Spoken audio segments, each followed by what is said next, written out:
அண்மை செய்தி.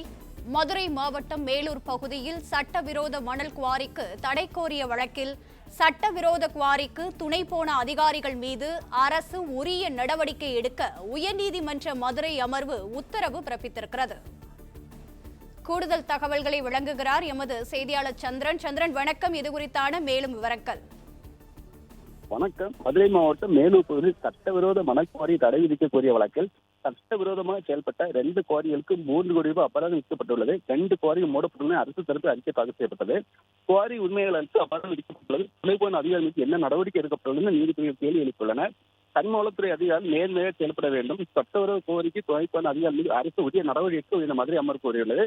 காவிரி நீர்வள பாதுகாப்பு சங்கத்தின் செயலாளர் மோகன் சுந்தரம் மதுரை மாவட்டம் மேலூர் மற்றும் அதனை சுற்றியுள்ள பகுதிகளில் அரசு புறம்போக்கு நிலங்களில் தன்மாய் நடைபெறும் சட்டவிரோத மணல் குவாரி செயல் தடை போது அதற்கு உடனடியாக கனிமவள அதிகாரி மீது நடவடிக்கை எடுக்கும் என கோரினார். இந்த மனு நீதிபதிகள் சி கார்த்தியன் சக்தி அமர்வு விசாரணைக்கு வந்தது. அரசு தரப்பில் திருவாரூர் மற்றும் கிராரிப்பட்டி ஆகிய 2 ஊர்களில் சட்டவிரோத கிராவல் மண் எடுத்து வைப்பதை சேர்ந்துள்ளனர். இது குறித்து கனிமவளத்துறை இணையத்தின் ஆய்வு நடத்தி கீழவள காவல் நிலையத்தில் 2 வழக்குகள் பதிவு செய்யப்பட்டுள்ளது. 3 கோடி ரூபாய் அபராதம் விதிக்கப்பட்டுள்ளது. 2 குவாரி மூடப்படுவதை தெரிவித்தார்.